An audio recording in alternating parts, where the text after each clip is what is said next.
Welcome to Meritorium academy.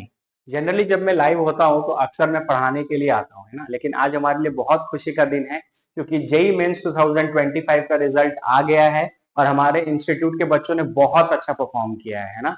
आरा जैसे छोटे शहर में जहां पे मेरा बैच स्ट्रेंथ मैक्सिमम 25 स्टूडेंट्स का था, उसमें से लगभग 10-11 बच्चों ने जेई में बहुत अच्छा परसेंटाइल हासिल किया है ना। और वो सारे बच्चे जेई एडवांस के लिए क्वालिफाई भी हो गए हैं और उनकी तैयारी अभी उसके पर्सपेक्टिव से चल रही है ना।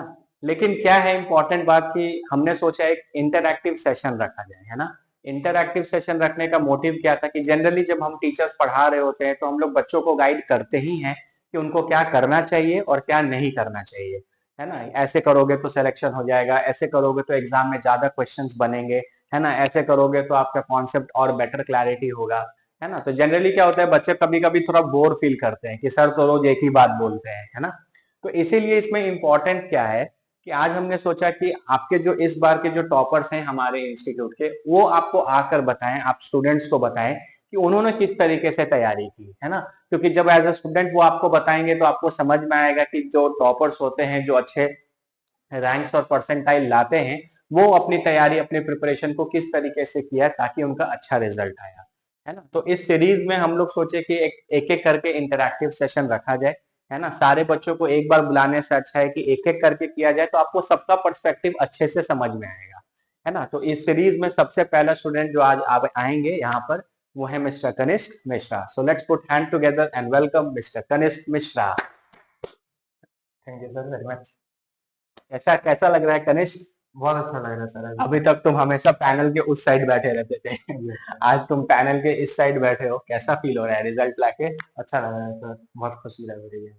हाँ, कनिष्क के बारे में मैं आपको बता दूं, है ना। जनरली इनके परसेंटाइल तो सब में काफी अच्छी है, लेकिन कनिष्क की जो फिजिक्स है वो मुझे पर्सनली लगता है कि इन तीनों में बहुत बेटर है, क्योंकि कनिष्क का जो एनालिटिकल थिंकिंग है, जिस तरीके से वो फिजिक्स के प्रॉब्लम को अप्रोच करता है, वो मुझे अच्छा लगता है ना। अच्छा इन द सेंस कि प्रॉब्लम तो सॉल्व हो ही जाते हैं, लेकिन उनको टैक्टिकली कॉन्सेप्ट वाइज कि सर ये बोल रहा है तो ऐसा करना चाहिए, ऐसा करना चाहिए, वो मुझे काफी पसंद है। इसलिए मैंने कनिष्क को इंसिस्ट किया कि वो आपको फिजिक्स के बारे में ही गाइड करे कि उसने फिजिक्स की तैयारी कैसे की, है ना। यस तो सर। कनिष्क कैसे किया आपने फिजिक्स की प्रिपरेशन, बताइए। सर मैंने आप ही को कोशिश किया कि थोड़ा ज्यादातर फॉलो कर पाऊँ। जी। Yes sir. तो जनरली जब बच्चे 10th से 11th में आते हैं तो सबसे ज्यादा जो सब्जेक्ट उनको डराता है वो फिजिक्स ही होता है ना। फिजिक्स ही उनको सबसे ज्यादा परेशान करता है, ठीक है। तो तुम बताओ कि तुम्हारा ये ट्रांसफॉर्मेशन कैसा रहा, स्मूथ रहा या टफ रहा, कैसा रहा? नहीं सर, स्मूथ तो नहीं रहा। स्टार्टिंग में मेरे को भी स्टार्टिंग के चैप्टर्स में प्रॉब्लम फेस हुई थी। हम्म। पर मैंने फिर ट्राई किया कि ज्यादा से ज्यादा जो इलस्ट्रेशन क्लास में होते थे उनको दोबारा कर सकूं घर पे जाके, और क्वेश्चंस प्रैक्टिस करके नोट्स को वापस पढ़ के वापस आते थे। हम्म। वो मेरे को मतलब बहुत हेल्पफुल रहा, और मेरे मतलब कॉन्सेप्ट्स क्लियर होते गए।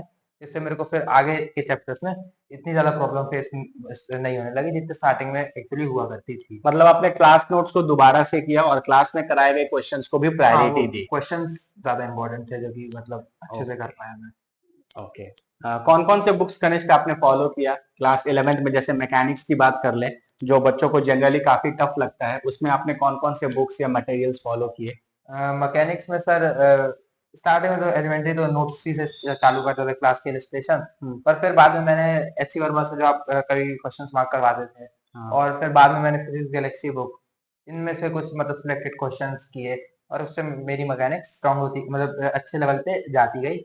स्टार्टिंग में मैकेनिक्स में यही था कि स्टार्टिंग के 2-3 chapters, Newton laws of motion और सेंटर ऑफ मास, चैप्टर जब करता गया तो आगे के चैप्टर्स फिर धीरे धीरे अच्छे ही होते गए। स्टार्टिंग के चैप्टर में मतलब थोड़ा डिफिकल्टी रहा, पर फिर स्मूथ चलता रहा सब कुछ। मैकेनिक्स में जनरली बच्चे क्या होता है ना कि आप मैकेनिक्स काफी इंटर रिलेटेड है। आप मैकेनिक्स में मान लीजिए अगर आप 10 चैप्टर पढ़ रहे हैं तो आप ऐसा नहीं कर सकते कि आप बीच में 2-3 चैप्टर को स्किप करके फिर आप सोचेंगे कि उसके आगे का चैप्टर हमको समझ में आ जाए, है ना। तो मैकेनिक्स काफी इंटर रिलेटेड है। अगर आपको मैकेनिक्स को पूरे अच्छे तरीके से करना है तो आपको सारे चैप्टर्स अच्छे से आने चाहिए।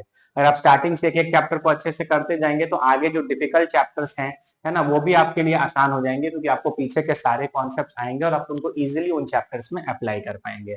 Okay, good.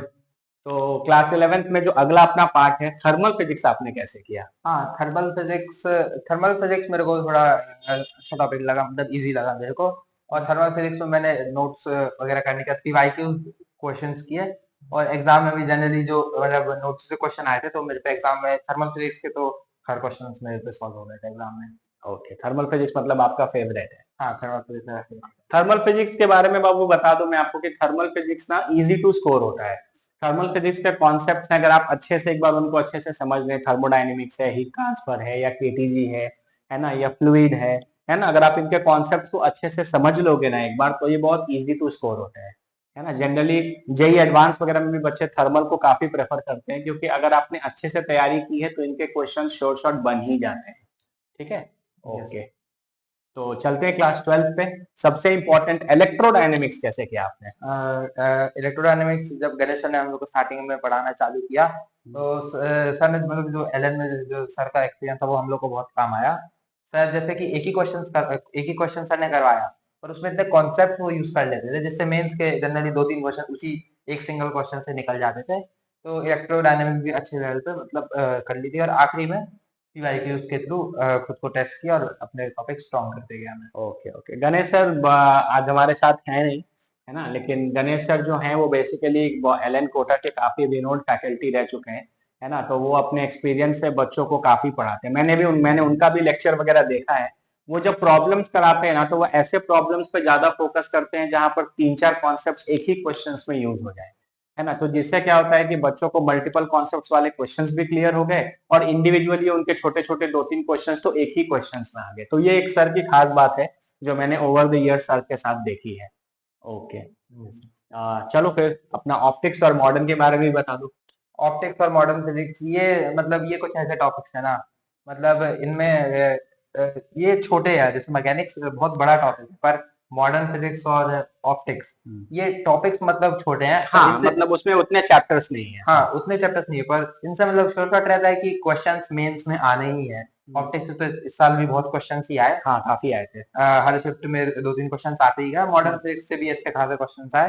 तो इन अगर मॉडर्न फिजिक्स और ऑप्टिक्स इनको हम अच्छे लेवल पे कर लें तो हमें मतलब एग्जाम में क्या बोलते हैं अच्छा एग्जाम करने के लिए हमें ये दोनों टॉपिक्स अच्छे से आने चाहिए।